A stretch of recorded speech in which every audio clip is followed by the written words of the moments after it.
I'm going to suggest that the debacle of 4th of July weekend in America is new and original. Do I have that right? So unfortunately, since COVID, we've seen this holiday after holiday. We got through Memorial Day, but remember, Christmas time was a mess. We had a real mess last summer. At the time, we were blaming airline staffing, so there wasn't enough pilots and flight attendants. Now it seems like they've been able to hire up, but now it's the air traffic controller issue that's really helping to drive this. You know, thunderstorms are a normal part of summer. We should be planning for that. Unfortunately, the airlines are scheduled really tight right now, as if there's no such thing as thunderstorms. So there's blame to go around, but the air traffic controller shortage is a real issue. A real issue. And talk about the demand picture, too. Obviously, a lot of people want to fly right now, which is maybe why that shortage with the air traffic controllers is really being felt. Yeah, you know what's really interesting? Business travel has not fully recovered yet, but it's been more than made up for by leisure travel.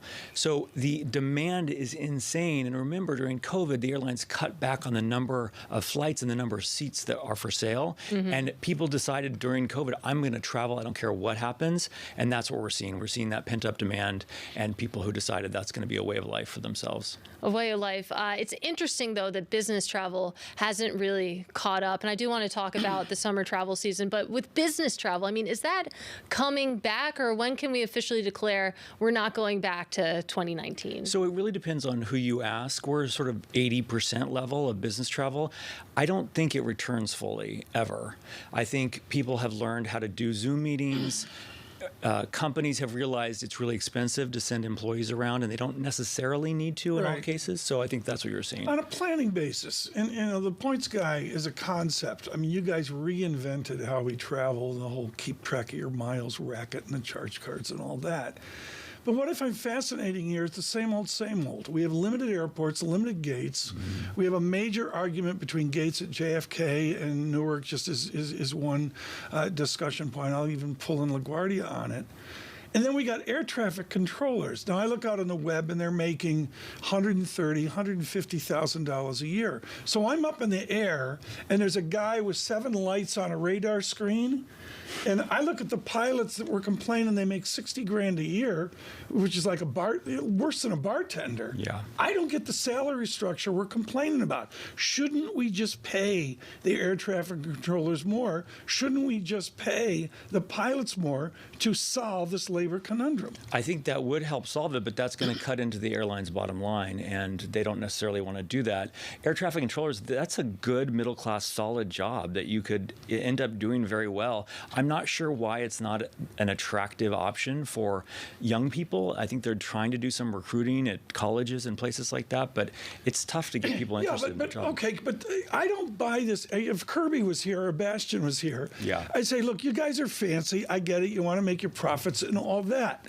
The fact is, on this Friday, or I think of Bramo, she's probably down in Atlanta right now at Hartsfield sleeping on a floor somewhere. Yeah. Why are we acting like a third world country where we've got families with kids sleeping on the floor in the new Terminal A at Newark? That's a good policy for these airlines? Totally unacceptable. And that's why, as consumer advocates at the Points Guy, my own personal opinion is that we should have some kind of passenger bill of rights. Now, there is a passenger bill of rights being proposed by Senators Markey and Blumenthal. Even if that was passed, though, which is unlikely, the problem is it doesn't cover for weather. So the airlines always have wiggle room when it comes to weather. They can say, oh, well, that chain reaction started because of a storm on Tuesday, so we don't have to compensate passengers. I think maybe something stronger needs to be in place. Is there any blueprint for that, though? Maybe it doesn't exist in the U.S., but when you look overseas, I mean, how is that handled there? I would love to see something passed in the U.S. like EU 261 compensation. What is EU 261 So basically, if a flight is delayed extreme amounts from 3 to 6 hours or it's canceled, the airlines have to compensate passengers. In almost all cases, I personally benefited from this with an American Airlines flight from Europe, but here's the issue. There is an exception for weather in those cases as well.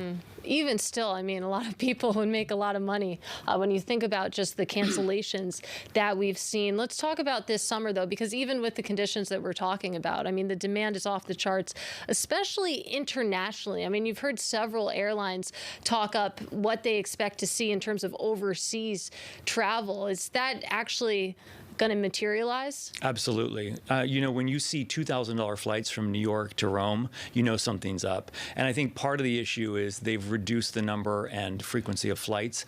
And so what's happening is those seats are very much in demand and prices are spiking. But there is deals out there. I promise you, every day we publish a deal at the Points Guy, and there are deals to be had.